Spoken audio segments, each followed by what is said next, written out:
principio a la investigación judicial de la DANA. La jueza ha llamado a declarar como testigo a Alberto Núñez Feijóo porque él mismo en una rueda de prensa dijo que el día de la tragedia Mazón le mantuvo puntualmente informado.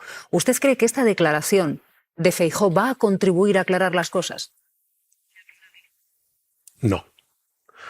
No. Yo creo que esa declaración de Feijóo, sobre todo, lo que va a servir es para esclarecer en qué consistió ese diálogo y de qué le informó. La verdad que a estas alturas, ¿no?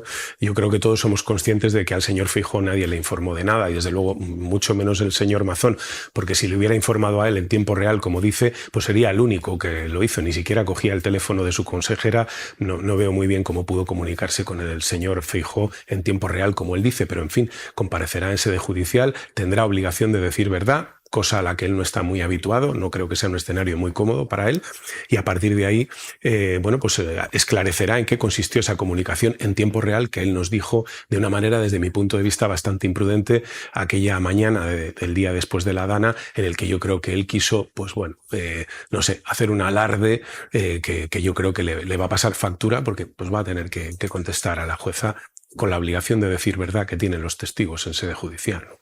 Solo una cuestión más, ministro. ¿Cómo valora la condena al fiscal general del Estado?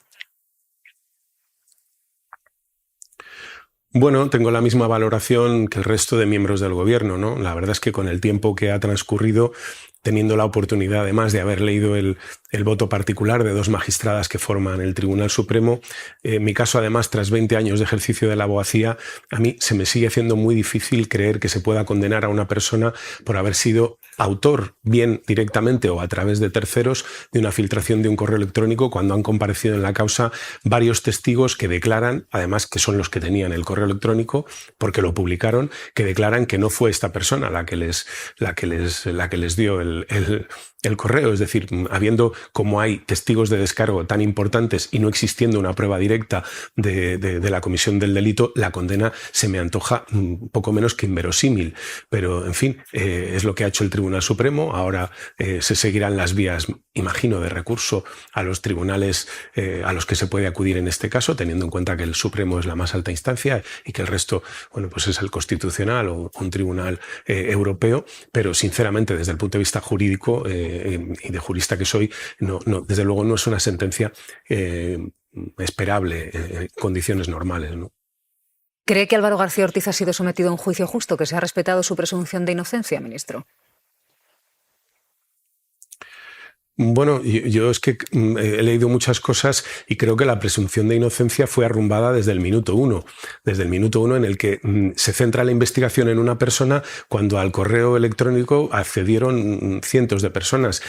Casos de filtraciones de resoluciones o de algún tipo de instancia realizada en un juzgado, declaraciones, etcétera, se producen todos los días en este país. Yo, cuando he ejercido la abogacía en mi ciudad o incluso cuando era concejal del ayuntamiento, hemos visto en los juzgados alguna resolución o alguna cuestión que ha sido objeto de publicación y que formaba parte del secreto de las actuaciones. Y esas investigaciones concluyen en nada porque es tal el número de personas que acceden a ese tipo de información que al final pues es muy difícil determinar la autoría, salvo que se encuentre la prueba directa, ¿no? Haber acabado condenando a todo un fiscal general del Estado sin que existiera ninguna prueba directa de que hubiera sido el autor material de la filtración, ni tampoco se haya encontrado al autor material de la filtración, porque se dice o él o alguien de su entorno, pero es que tampoco se ha encontrado al autor de la filtración en su entorno. Que con esos elementos se haya condenado al fiscal general del Estado, desde mi punto de vista, y con todo el respeto al Tribunal Supremo, me parece una condena que no se ajusta a derecho. Esa es mi opinión, ¿no? Analizar con usted el momento político que estamos viviendo. ¿Usted qué lectura realiza de él?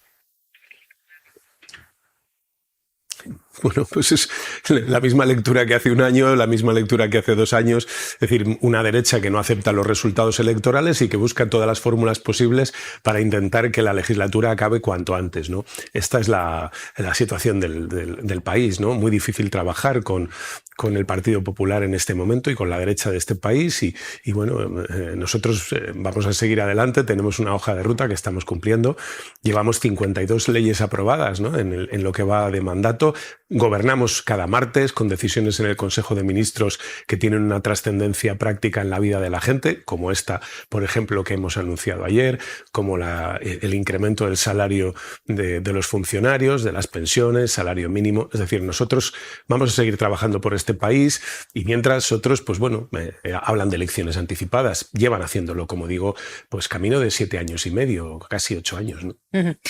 Me gustaría que escuchase unas declaraciones de una compañera de partido, de Inés Rey, alcaldesa de A Coruña, que ha dicho esto sobre las denuncias de acoso sexual que se han registrado en el Partido Socialista. Escuche, ministro.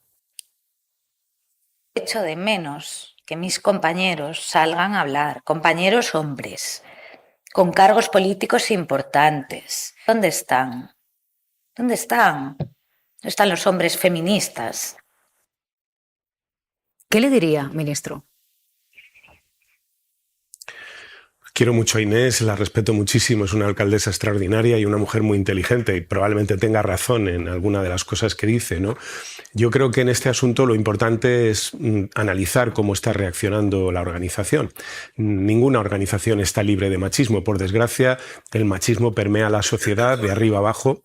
Hay mucho que avanzar en esta materia y el Partido Socialista no está libre de él. Pero sí quiero recordar que las personas sobre las que pesa en este momento una acusación, una denuncia o una sospecha fundada de haber incurrido en conductas inaceptables desde el punto de vista del respeto por la integridad de las mujeres, están todas fuera de la organización, suspendidas de militancia o fuera de ella directamente con carácter inmediato. Por tanto, yo creo que el Partido Socialista está reaccionando como debe hacerlo. Otra cosa es que estemos más o menos acertados en nuestras declaraciones, en nuestros posicionamientos públicos. Es muy difícil a veces abordar cuestiones que atañen a personas a las que has conocido, a las que has tratado, de las que nunca has tenido una siquiera sospecha de un comportamiento inapropiado, y la verdad es que a muchos hombres en el Partido Socialista esto nos ha pillado completamente descolocados, tengo que admitirlo. Uh-huh. En su ministerio y en el Partido Socialista, ministro, ¿qué hará diferente desde ahora para que una denuncia de estas características de acoso sexual se responda de forma rápida y de forma eficaz? Bueno, yo creo que todo esto que está pasando, por fortuna, ¿no?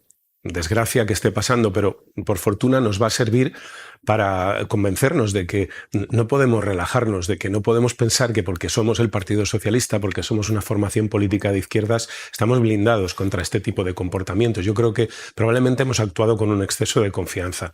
En el caso concreto de mi ministerio, lo que tenemos que hacer es simplemente y llanamente aplicar los protocolos que en esta materia están aprobados y están establecidos y ser contundentes a la hora de aplicarlos. Afortunadamente, hasta la fecha yo no tengo la más mínima constancia de que haya habido ningún comportamiento de estas características en mi ministerio, al menos desde que yo estoy al frente, y no tengo constancia de que se hayan producido con carácter anterior, ¿no? Uh-huh. Últimas semanas han arreciado las críticas contra el Partido Socialista precisamente por estas denuncias de acoso sexual dentro de su formación, y luego además en los tribunales sigue avanzando la investigación judicial sobre los supuestos casos de corrupción. Estamos hablando de Santos Cerdán, de José Luis Ábalos, de Koldo García. ¿Usted, ministro, entiende el malestar entre los progresistas?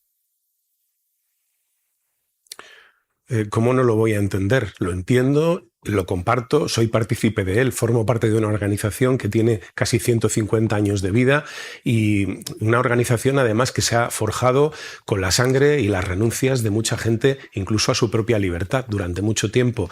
Yo soy nieto de una persona que pasó 3 años en la cárcel y muchas penurias en su vida por pertenecer al Partido Socialista. Perdió incluso su condición de funcionario público, que le fue arrebatada, ¿no?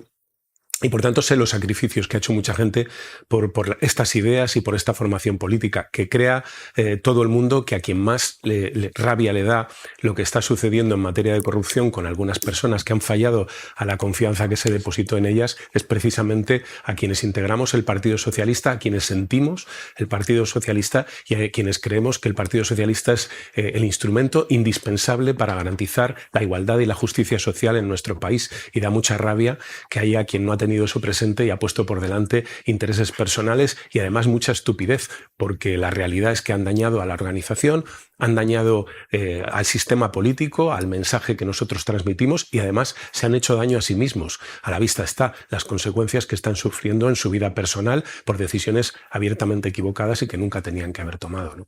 Le preguntaba por si entendía el malestar que que están denunciando algunos progresistas. No sé si entiende el malestar de su socio, de Sumar, ministro.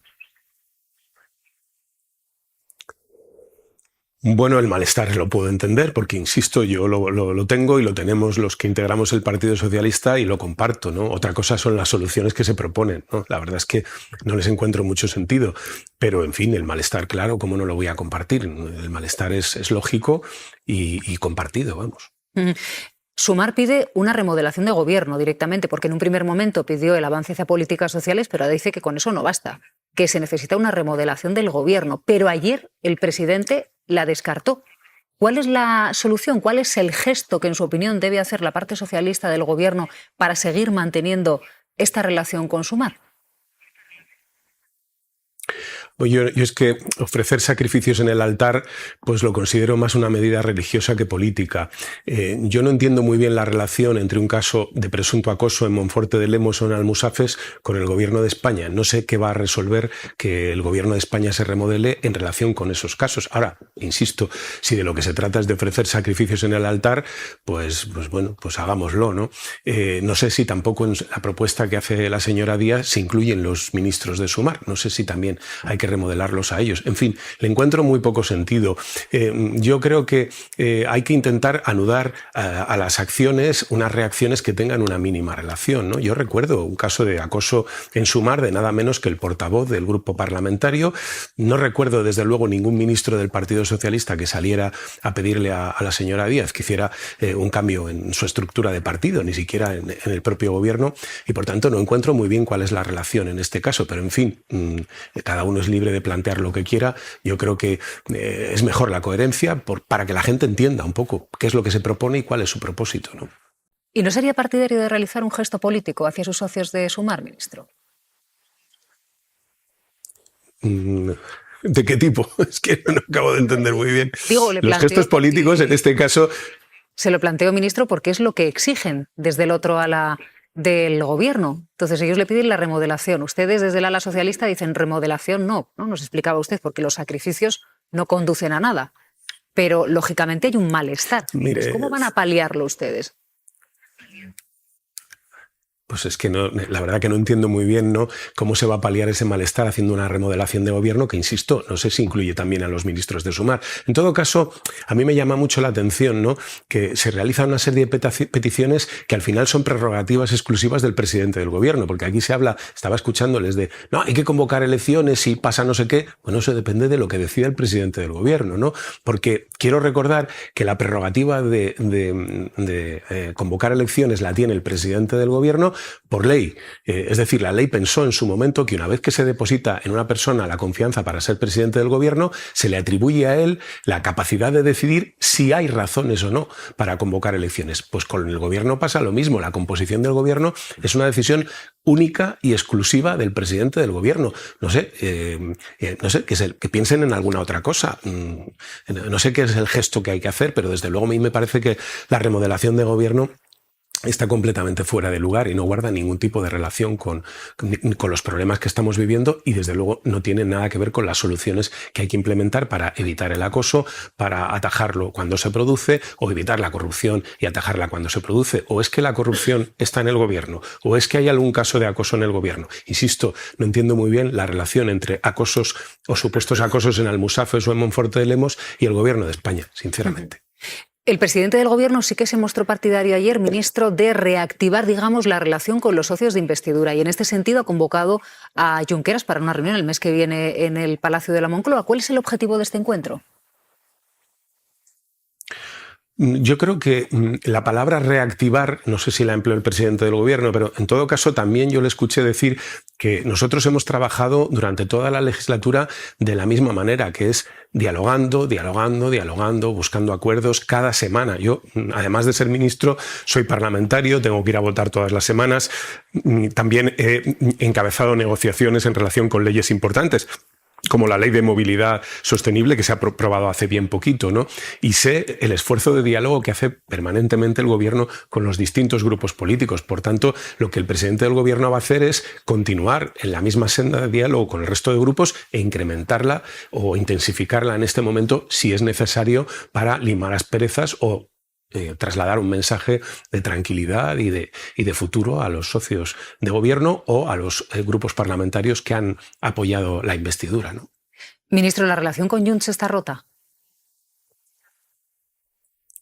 Eso parece, ¿no? Eso mismo dijo ayer el presidente del gobierno. Yo creo que es una relación que evidentemente atraviesa por un momento complicado, pero tampoco creo que sea imposible de recomponer, ¿no? Y en eso nosotros vamos a trabajar. Tenemos siempre confianza que a través del diálogo somos capaces de llegar a acuerdos, de alcanzar acuerdos, y vamos a seguir trabajando como hemos estado haciendo a lo largo del mandato en ese diálogo, ¿no? ¿Bajo incluye los presupuestos? ¿Siguen pensando que pueden presentar los presupuestos para el año que viene, ministro, aunque sea con meses de retraso? Sí, desde luego el presidente del gobierno está determinado a seguir la hoja de ruta que en su momento anunció, que es la de elaborarlos, presentarlos, dialogarlos y, si es posible, aprobarlos. Sí, está en esa tesitura. El día concreto, el primer día que vamos a poder usar todos los españoles ese abono transportes. En principio el lunes 19 creo que será el primer día, sí, de enero. ¿Y este abono transportes, ministro, va a convivir con los títulos actuales y con las bonificaciones que hay a día de hoy o van a quedar eliminadas? Sí, esta es una pregunta que se hace mucha gente en estas 24 horas desde el anuncio. Los descuentos de los distintos títulos de transporte que están en vigor en este momento se prorrogan, es decir, van a seguir estando en vigor el año que viene. Por tanto, digamos, es un producto a más de lo que ya hay. El resto de descuentos siguen intactos. Es decir, por ejemplo, hay gente que me pregunta, hombre, yo pago por cercanías 20 euros porque soy mayor o pago 10 euros porque soy joven, ¿voy a tener que pagar 30 o 60? No, el abono de cercanías va a seguir existiendo con los precios que tiene en este momento. El billete único, el abono único, es un producto a mayores que lo que permite es combinar distintos modos de transporte, y para aquellas personas que en su día a día, porque les convenga, necesitan un título multiviaje en otro tipo de medios de transporte, sea autocar, sea cercanías, sea trenes de media distancia, y los quiera combinar o los necesite combinar, va a poder utilizar ese abono único. Ustedes están invitando a que comunidades y ayuntamientos se sumen a esta iniciativa. ¿Con qué fórmula? ¿Cuál tienen en mente? Bueno, lo primero también quiero señalar, es importante que, porque hay quien dice que esto se introduce ahora en el debate porque lo que se quiere es desviar la atención de estas cosas tan interesantes, ¿no?, que están ahora en el debate, que si elecciones anticipadas, etcétera. Quiero recordar que ya en enero del año pasado se anunció que en 2026 entraría en vigor el abono de transporte, que es algo en lo que venimos, el abono único, que es algo en lo que venimos trabajando 2 años desde el inicio de la legislatura. Me preguntabas, Silvia... sí, ustedes están animando a que comunidades y que ayuntamientos se sumen precisamente a este abono, pero no sé qué fórmula tienen en mente, ministro. Sí, bueno, importante, ¿no? Este abono único entra en vigor en este momento y entra, digamos, en su fase más inicial, que es abordando exclusivamente la unificación de los títulos de transporte de carácter estatal, autobuses de recorrido nacional, trenes de media distancia y trenes de cercanías pertenecientes a Renfe. Pero el propósito y la vocación que tiene este título es el integrar en el futuro todos los modos de transporte de todo el país, de carácter urbano y metropolitano o regional, que hoy están en manos de comunidades autónomas y ayuntamientos. Lo que se hace en el Real Decreto ya es habilitar una fórmula que va a ser vía convenio con cada una de las administraciones que quieran sumarse a la iniciativa, y nada, simplemente en esos convenios regularemos cuál es la fórmula de incorporación de cada territorio, ¿no? Quiero dejar claro que nos hubiera gustado empezar desde el primer día con la incorporación de comunidades autónomas y ayuntamientos. Ha habido distintas razones que no lo han hecho posible, algunas de carácter técnico, aunque en eso está bastante avanzado el trabajo, y otras de carácter más político. Yo creo que no es precisamente el mejor escenario posible cuando tienes que trabajar constantemente con administraciones del Partido Popular el encontrar una vía de acuerdo, pero yo estoy convencido de que a medida que este título vaya funcionando, las comunidades y ayuntamientos se irán incorporando, como sucede en otros países de Europa, en el que, bueno, pues todos los títulos de transporte están integrados, como es en el caso de Alemania, en un abono único.